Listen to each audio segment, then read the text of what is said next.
Samuel foi, queridos, um dos maiores homens da história de Israel.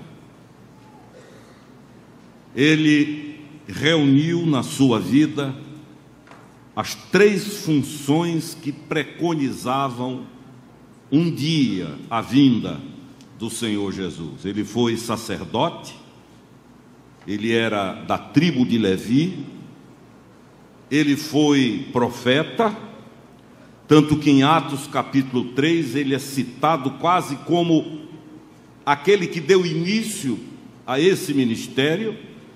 A Bíblia fala lá em Atos de profetas, a começar por Samuel.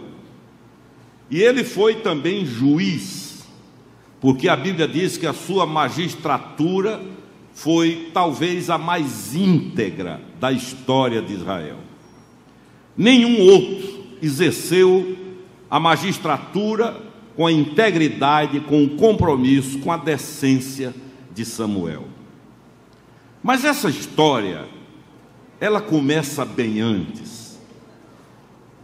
Quando se fala do que ele foi, do que ele fez, fala-se do que Deus cumpriu, mas a trama, a construção, a costura, a tessitura da vida dele começa muito antes, com dor, com sofrimento, com agonia de uma mãe. Samuel era filho de Elcana, e Elcana era casado, tinha duas esposas, Ana e Penina, e a Bíblia diz que Penina era fértil e Ana era estéril. Aliás, ontem eu estava lembrando, praticamente todas as mulheres das quais saíram a história de Israel eram estéreis. Sara, Rebeca, Raquel, Ana, para evidenciar que é a graça de Deus que realiza, que Deus tira de onde homem nenhum pode tirar. E diz o texto que Ana era humilhada pelas crises de ciúme de Penina. O ciúme patológico, doentio. Há um limite de saúde no ciúme, que é o zelo, porque a Bíblia diz que Deus tem ciúmes também, mas do ponto de vista do zelo, não da posse, do cuidado. Tanto que Paulo, quando escreve sobre o amor, em 1 Coríntios 13, ele diz: o amor não arde em ciúmes. O ciúme que gera fogo na cabeça, para falar bem claro.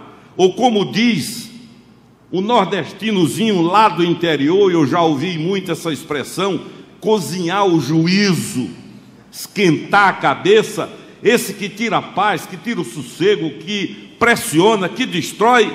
Esse é o ciúme doentio e patológico que existiu na vida de Penina em relação a Ana, e diz o texto no capítulo 1 que ela humilhava sistematicamente a Ana. Só que isso não empurrou Ana para conflito, para briga, para crises. A Bíblia diz que Ana recolheu-se em silêncio e tomou uma decisão: orar ao Senhor.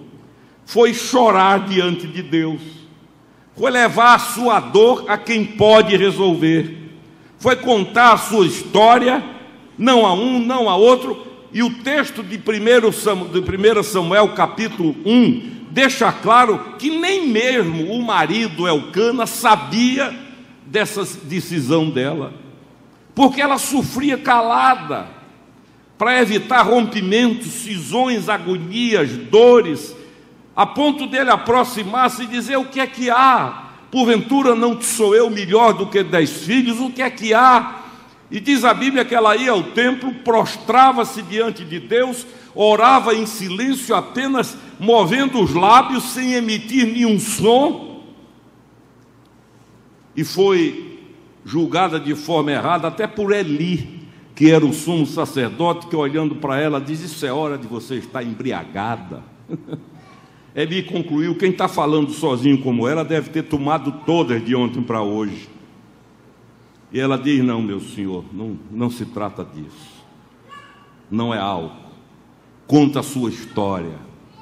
E ele diz: vai, faça o senhor conforme tu tens orado. Daí um tempo, ela engravida, nasce Samuel.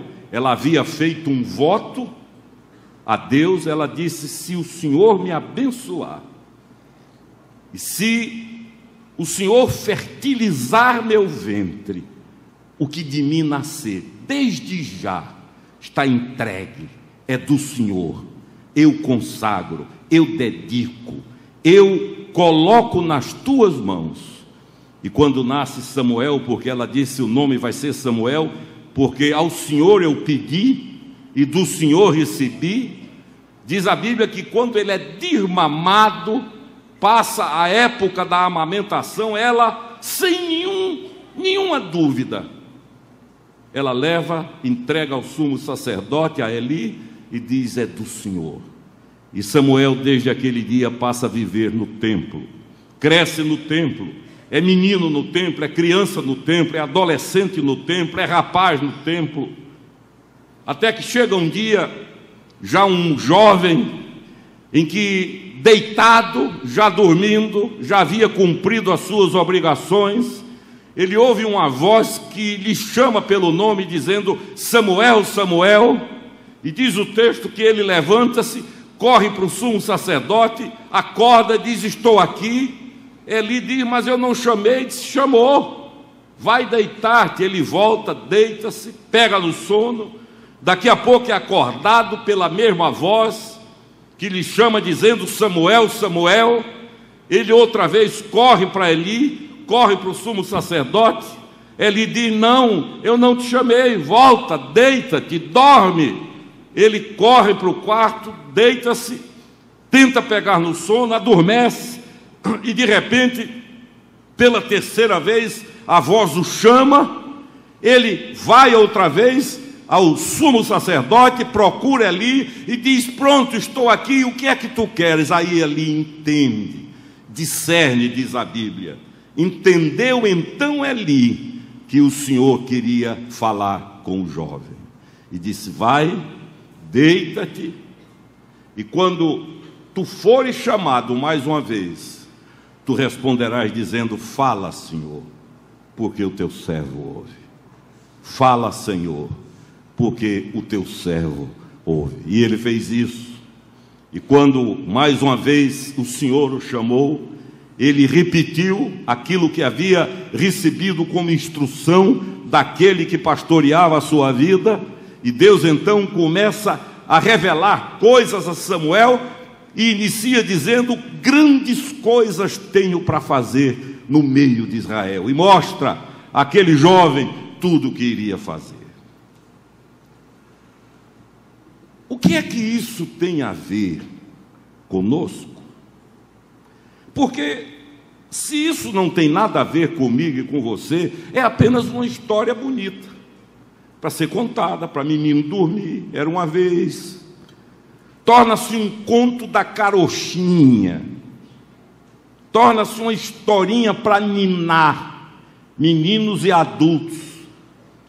No entanto, esta palavra, que é uma palavra que foi escrita há quase 4.000 anos, ela tem vida, é palavra da vida, é palavra de vida, é palavra viva, e ela é mais atual para nós hoje do que os jornais que vocês talvez já tenham lido nessa manhã. Ela fala hoje, ela tem princípios que são aplicados hoje. E eu sei que há muitos de vocês aqui que precisam ouvir, porque senão Deus não teria engravidado meu coração e minha mente para dizer o que eu tenho para dizer, e que certamente palavra de Deus será vida na vida de muitos aqui, dos que nos veem pela internet. Em primeiro lugar, o sofrimento, a agonia, da humilhação, da vergonha, de ser sistematicamente agredida com palavras, porque diz a Bíblia que Penina a agredia verbalmente. Era uma língua irônica, perigosa, venenosa, daquelas que sabem encontrar o termo certo para encaixar na ferida, para que a dor doa mais. E esta serva de Deus ouviu isso. Ela viveu uma humilhação sistemática, uma rejeição sistemática. E o pior, impotente, porque não havia nela nenhum recurso para resolver o problema, não havia nenhum recurso na medicina da época, não havia nada que ela pudesse fazer, e mais, do ponto de vista religioso e cultural, era estigmatizada, marcada, havia um clichê sobre ela, porque a esterilidade era culturalmente rejeitada e religiosamente amaldiçoada. Há muita gente vivendo suas dores, que chegam subitamente na forma de um engano, de uma mentira, de uma decepção, de um tapete puxado, de ser enganado e receber pancadas de onde não esperava, de viver a desilusão com uma amizade, de viver a desilusão com um sócio, de viver a desilusão com um irmão, com uma irmã na própria igreja, de viver esta sistemática humilhação que traz agonia, que traz choro, que traz náuseas, desapontamento e vontade de morrer. Mas Ana nos dá uma lição. Ela nos ensina para onde correr. Ela nos ensina o caminho. No meio da humilhação, da dor, da agonia, do achatamento, da rejeição, ela corre para o Senhor. Ela corre para Deus, ela corre para quem pode, ela corre para quem tem poder, ela corre para aquele que tem poder nos céus e na terra. É para lá que ela vai. Não há registro de que ela reclame, não há registro de que ela se sinta fria na fé, não há registro de que ela queira abandonar a comunhão, não há registro de que ela queira sumir do templo, não há registro de que ela busque outras soluções. É para Deus que ela vai, e vai em silêncio. Ela não é daquele tipo que ora para mandar recado, daquele tipo que ora para todo mundo ouvir, como os fariseus faziam. Diz a Bíblia que eles iam para as esquinas paramentados na quinta-feira, procuravam a esquina mais movimentada e começavam a bater no peito e orar.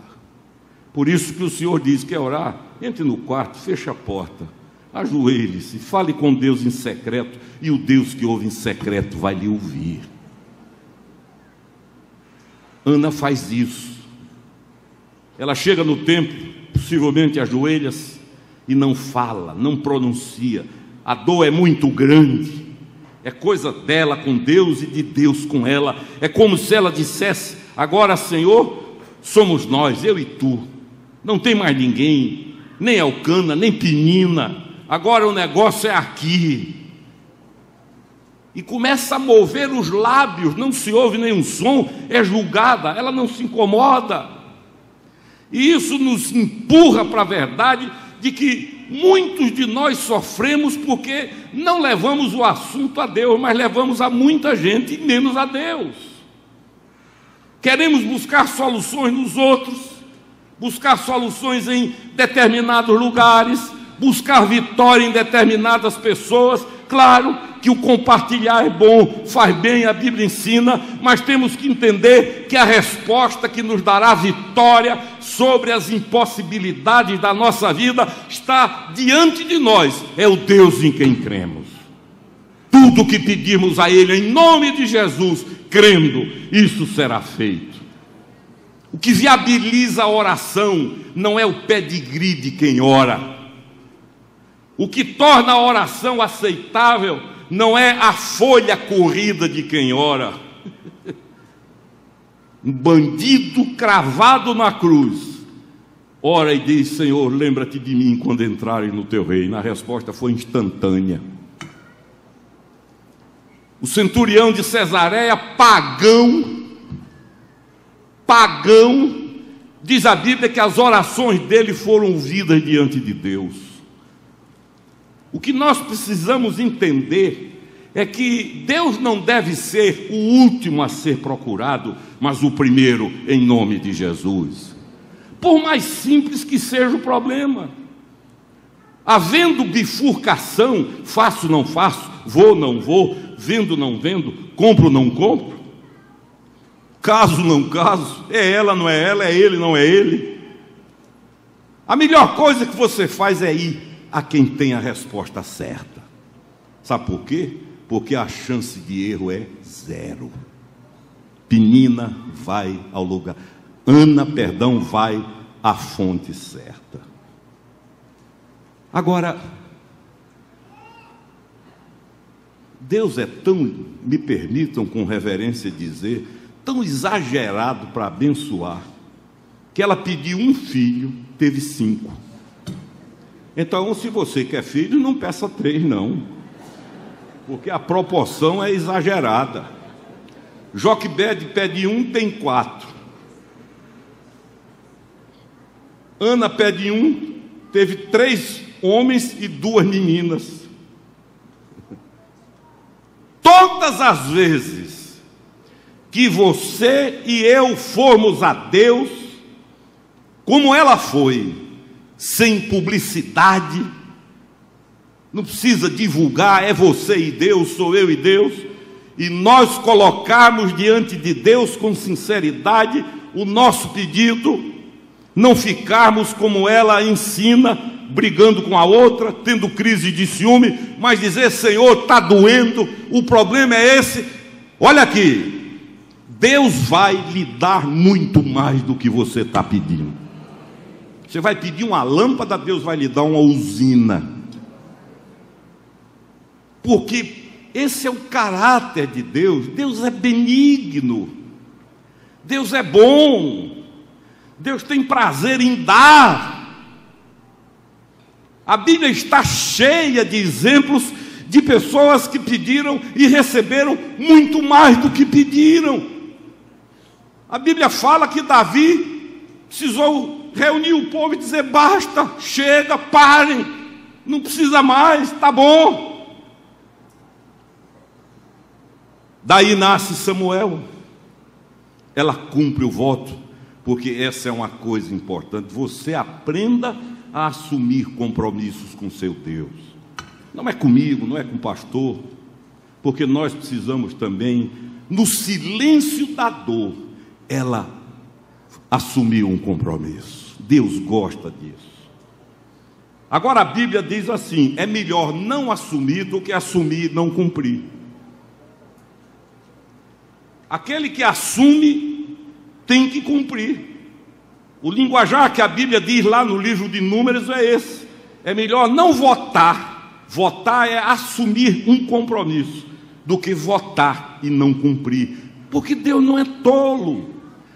Deus não está pedindo que você prometa nada a Ele. Agora, se prometer, cumpra, para que a emenda, como se diz, não seja pior do que o soneto. Não por Ele, mas por você. Ela cumpre. Olha que o voto dela foi doído. Primeiro filho que nasce, o milagre que acaba com a dor de uma história. Você acha que ela deve? Eu acho que na hora de entregar a criança, a luta deve ter sido grande. Mas é o primeiro. Será que vem outros? E agora? Eu não devia ter feito um voto desses, eu não devia ter feito uma promessa dessas. Para que eu fui prometer? O menino no braço, ela olhando os olhos, o cabelo, recém-nascido, o tesouro da vida dela, aquilo que trouxe consolo, mas ela vai. Ela diz: eu tenho palavra com Deus que eu conheço, e cumpre o voto, e entrega. E certamente a distância acompanhou a vida do filho, que tornou-se um dos maiores líderes da história de Israel. Assuma compromissos com Deus. Um dia eu recebi esse conselho de uma irmã muito querida, com quem eu orava desde os meus 15 anos, ainda é viva, está muito velhinha, e era alguém que eu buscava para orar, eu e Genaro, que hoje é médico, e vivendo uma das lutas mais duras da minha vida, eu liguei para ela, e ela, dentre outras coisas, disse: faça uma aliança com Deus, assuma um compromisso com Deus e cumpra.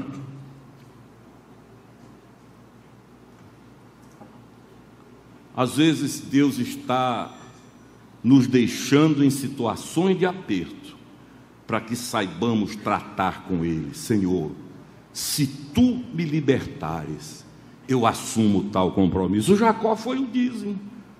Interessante que é sintomático, porque foi ladrão a vida toda. Qual era a fraqueza de Jacó? Dinheiro. O problema de Jacó não era outro, era dinheiro. Tanto que ele enganou o pai, enganou a mãe, enganou o irmão, enganou o sogro, enganou a família, enganou a mulher, enganou todo mundo por dinheiro. Na hora que a coisa ficou difícil, ele disse a Deus: se Tu me abençoares, eu te darei o dízimo de tudo quanto Tu me deres. Esta foi a aliança. E Deus agradou-se. Não porque Deus precisa de dízimo, meu ou seu, mas porque Deus gosta de quem assume compromisso e cumpre a palavra com Ele em nome de Jesus. É como se Deus dissesse: nesse eu posso confiar, a esse eu posso revelar. Samuel cresce, vai morar onde? No templo.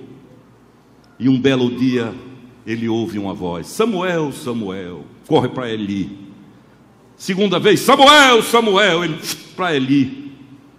Terceira vez: Samuel, Samuel. E ele corre para Eli. Eli diz: esse menino está ouvindo voz, é o Senhor.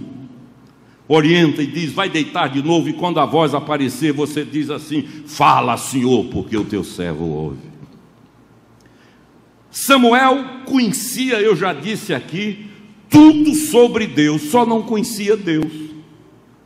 Samuel cresceu no templo, foi educado no templo. Eu tenho certeza que era capaz de pregar. Eu tenho um amigo na Paraíba, que uma vez, ele é político até hoje, eu saí com ele para visitar uma igreja, e deram a palavra, ele falou 20 minutos. Quando acabou o culto, eu disse a ele: se você tivesse feito apelo, tinha havido conversão. E não é convertido, mas sabe, conhece a Bíblia, lê a Bíblia, repete, é capaz de falar porque fala muito bem. E Samuel viveu isso.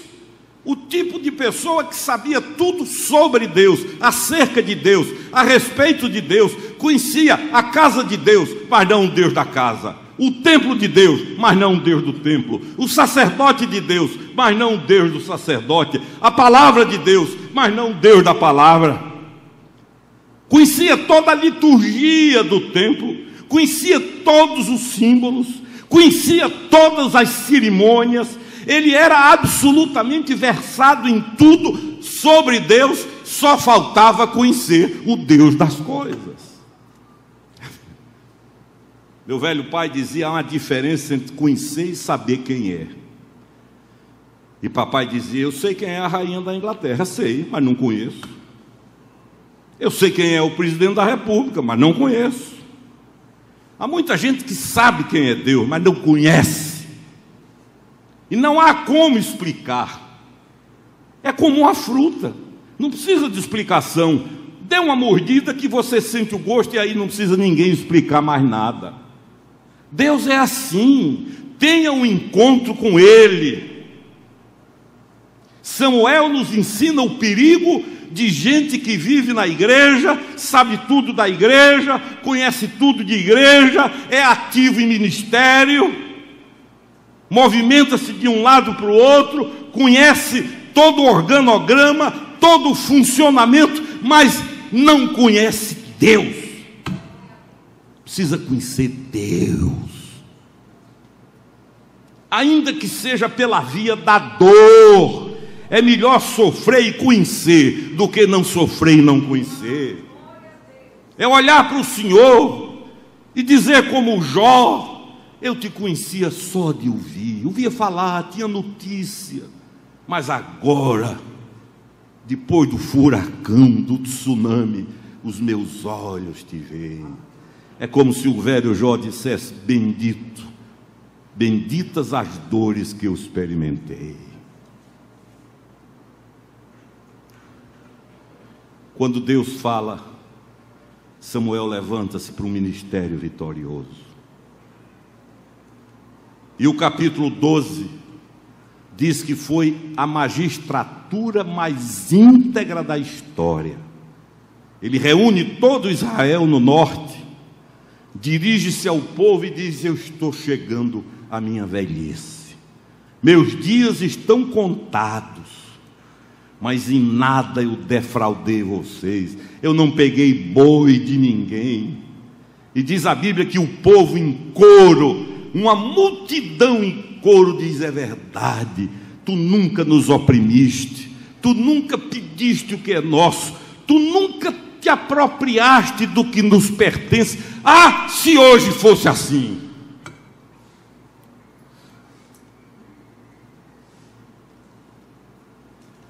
Eu queria abrir os seus olhos para duas coisas, resumindo. Primeiro, leve o seu sofrimento para Deus. Não adianta ficar divulgando. Vá ao Senhor nessa manhã e diga: não aguento mais, estou no limite, não suporto. Faça um compromisso seu com Deus. Não quero saber, ninguém precisa saber. Diz: Senhor, se tu me libertares, se tu me deres a vitória, se esse problema for resolvido, se não precisar de intervenções humanas, se o Senhor fizer aquilo que só o Senhor pode, eu garanto, eu prometo, é um compromisso meu contigo, é uma aliança, é um contrato que nós firmamos, eu farei isto. E cumpra. E prepare-se, porque você vai pedir 1 e vem 5, porque Deus é exagerado para abençoar, e eu louvo a Ele por isso. Esses dias eu estava deitado em casa e pensando: meu Deus, Deus tem me abençoado tanto. E eu pensei: isso ainda é resposta de orações que eu fiz há 30 anos. Porque eu oro e esqueço, mas Ele ouve e não esquece. E eu disse a Carmen: eu olho para trás e vejo que se Ele tivesse abençoado antes, eu tinha estragado a bênção. Então é tudo na hora. E nenhum de nós que nele cremos ficaremos sem resposta às nossas orações. E outra coisa, aprenda a ouvir a voz de Deus. Deus quer falar com você. Qual é o pai que não quer falar com o filho? Agora imagine que Ariel, que está ali, eu queira dar uma orientação a Ariel, e chame uma pessoa e diga: vá lá e diga: não, eu quero falar com meu filho, quero que ele me ouça, quero ouvi-lo. Se eu que sou pai carnal, pecador, sou assim, imagine Deus. Por que é que há pessoas que acham que amam mais seus filhos do que Deus ama os dele? Deus quer falar. Deus não quer que você fique correndo: aí eu vou a tal lugar, vou ali. A gente que é ansiosa, eu preciso ir conversar com a irmã fulana, a tia fulaninha, a mãe não sei o quê. Eu disse essa semana a uma irmã muito querida, a semana passada: Deus quer falar com você. Deus não quer mandar recado. Deus não quer passar procuração. O que falta é ouvido disponível para ouvir a voz de Deus, porque Deus fala. A Bíblia diz: os céus proclamam a glória de Deus. Deus está gritando aí. Me permitam a expressão: Deus está berrando. Os céus proclamam, gritam, mas não há ouvido. Um dia, diz a Bíblia, faz declaração a outro dia. Os dias estão conversando, papeando, um papo gostoso de adoração, mas ninguém ouve. Deus está falando a você. Agora aprenda a ouvir a voz do seu Pai. Amém? É isso. Precisa parar diante de Deus, a correria, a agitação, ainda que seja espiritual. É como Marta. Para um pouco. Vá aos pés do Senhor. Dê tempo a Deus para Deus falar. E Deus quer falar, dizer: meu filho, minha filha, é por aqui. A porta está ali. A resposta é mais rápida do que você pensa. Somente diga: fala, Senhor, porque tua serva ouve. Fala, Senhor, porque o teu servo ouve. Se você ler o capítulo seguinte, que é o 4, você vai ver o que Deus disse. Botou para quebrar, abriu o coração dele com Samuel e falou tudo o que o menino precisava ouvir, e o resultado foi uma vida de vitória. Nessa manhã eu quero orar. Vamos orar. Eu sei que há muitos de vocês que estão vivendo suas dores. Gente que foi abandonada, descartada, rejeitada. Gente que não consegue mais conversar com o filho, com a filha. A segunda palavra já é tiro, já é bala. Gente que não consegue mais conversar com o cônjuge, é o silêncio mortal que se instala. Gente que já orou com A, com B, com bispo, com pastor, com presbítero, com diácono, com irmão tal. Eu queria que nessa manhã você fosse direto a Deus, como Ana. Ana não brigou com Penina, não reclamou do marido. Ela vai a Deus e silenciosamente ela conta a sua dor. Quando eu era menino havia um louvor, naquele tempo a gente chamava de corinho, que era um coro pequeno, que dizia: conta para Jesus aonde é a tua dor. Com insistência ora, conta. Ana fez isso. Segundo, hoje aqui, assuma um compromisso com Deus que só você e Ele sabem, não precisa divulgar, é seu com Ele. Diga: Senhor, se esse assunto for resolvido, se essa questão for resolvida, seja ela qual for, se isso que parece não tem fim, é a dízima periódica da agonia, se for resolvido, eu te prometo, e aí é você e Ele.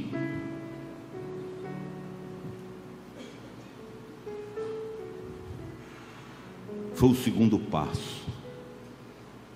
E terceiro, peça ao Espírito Santo para lhe ensinar a ouvir a voz do seu Pai.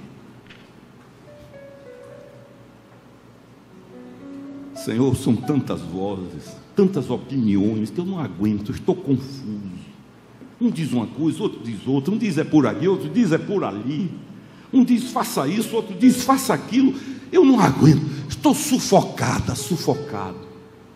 Fala, Senhor, eu quero ouvir. Você sabe, a Bíblia diz, você sabe onde Jó ouviu? No olho do furacão. Está escrito. Não foi numa reunião de oração, e amém pelas reuniões de oração, glória a Deus. Não foi num culto, não foi deitadinho como Samuel, foi no olho do furacão, quando não tinha mais como piorar, porque não havia mais espaço para piorar. Deus falou, Deus respondeu, e Ele disse: eu te conhecia só de ouvir, mas agora os meus olhos te veem. A voz de Deus vai lhe mostrar caminhos que você não tem capacidade para imaginar. A voz de Deus vai lhe mostrar portas e saídas que a inteligência humana jamais conceberá. E você vai olhar para trás, saboreando a vitória e dizendo: como é que pode? Tão simples. Eu não me dei conta. Era tão fácil. Fala, Senhor, porque o teu servo ouve, a tua serva ouve. Vamos ficar em pé.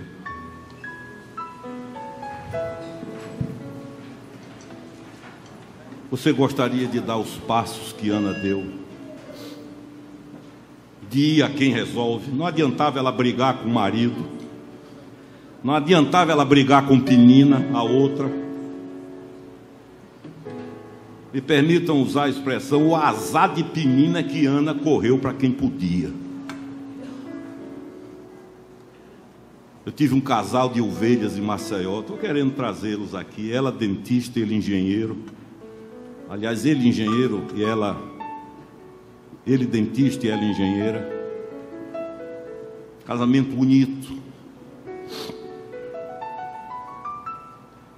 Um dia ele se viu cercado por uma engenharia maligna e, para ser curto, envolveu-se com outra mulher e destruiu a família. Ficou dentro de casa.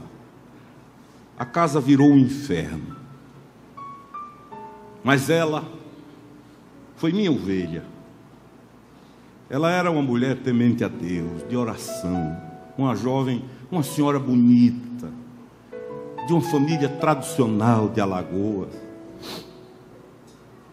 E a outra ligava para a casa dela e dizia: é fulano? Ela dizia: é. Eu sou a amante de fulano, e você se prepare que essa casa que você mora vai ser minha. Uma semana depois ela ligava e dizia: sou eu, queria que você cuidasse desse seu carro, porque esse seu carro vai ser meu. E um dia ele chegou em casa,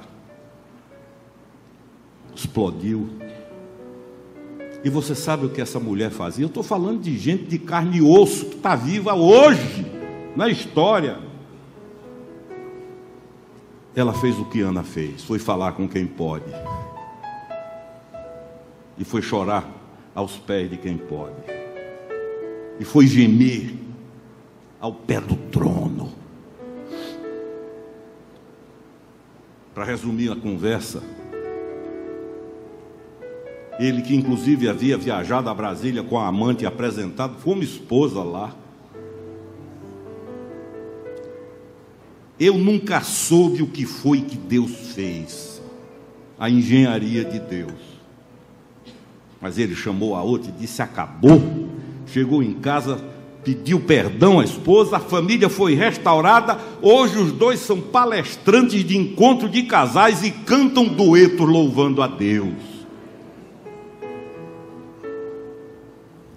Ela me disse: pastor, era minha ovelha. Eu conheço meu marido.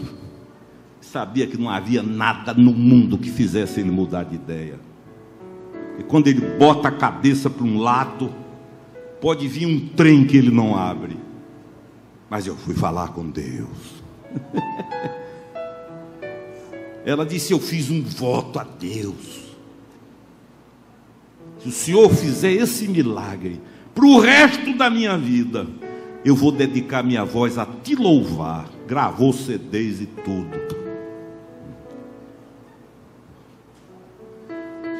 Chega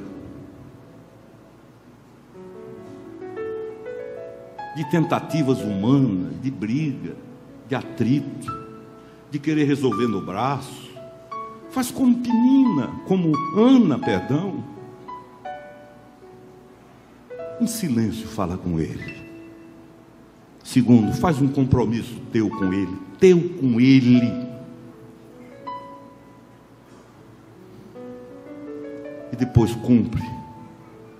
E finalmente diz: fala, Senhor, porque tua serva ouve. Eu não quero mais ouvir voz de intermediários.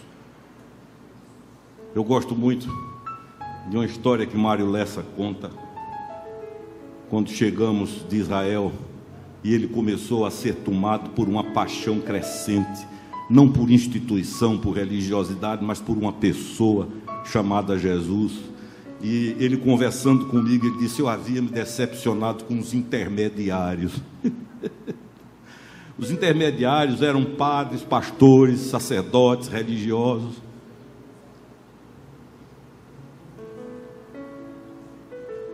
Ouve a voz do Senhor.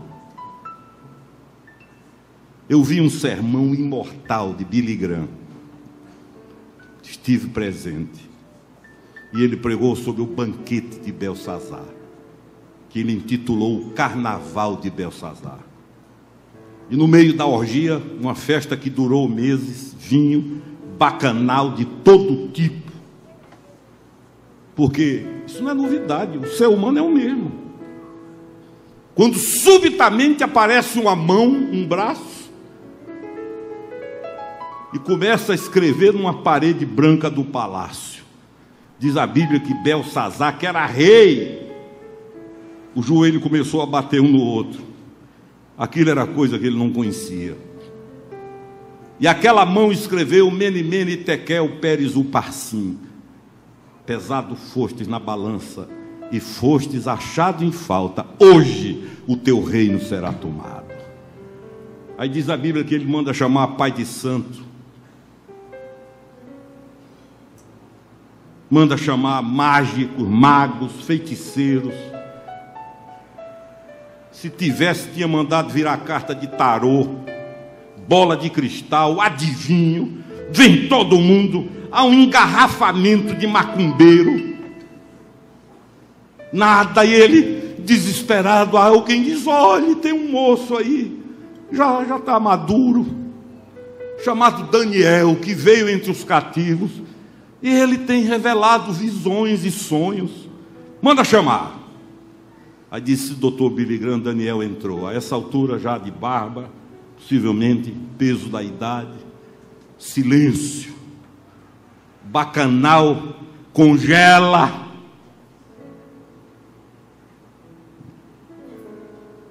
E Belsazar olha para Daniel e diz: está vendo aquilo ali escrito? Daniel: estou.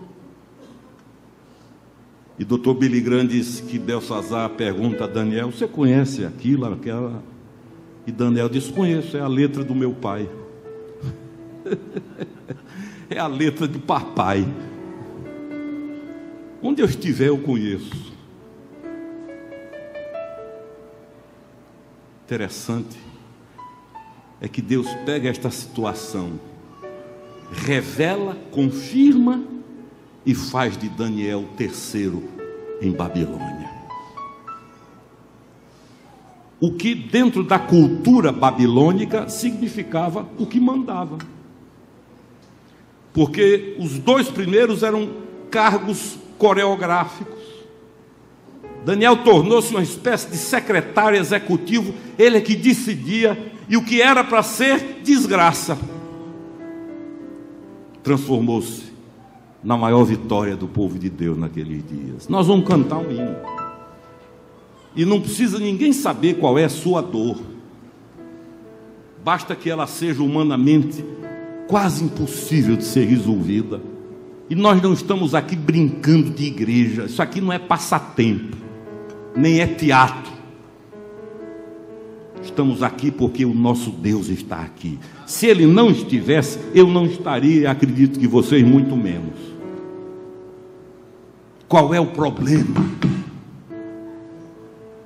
Traz para Ele, conta, faz um voto, uma aliança, e abre os ouvidos, porque Ele vai falar. Não sei quando, onde, nem que horas, nem como, mas que vai falar, vai, em nome de Jesus. Enquanto cantamos, os que quiserem e disserem sim, venham para cá, e nós vamos orar em nome do Senhor.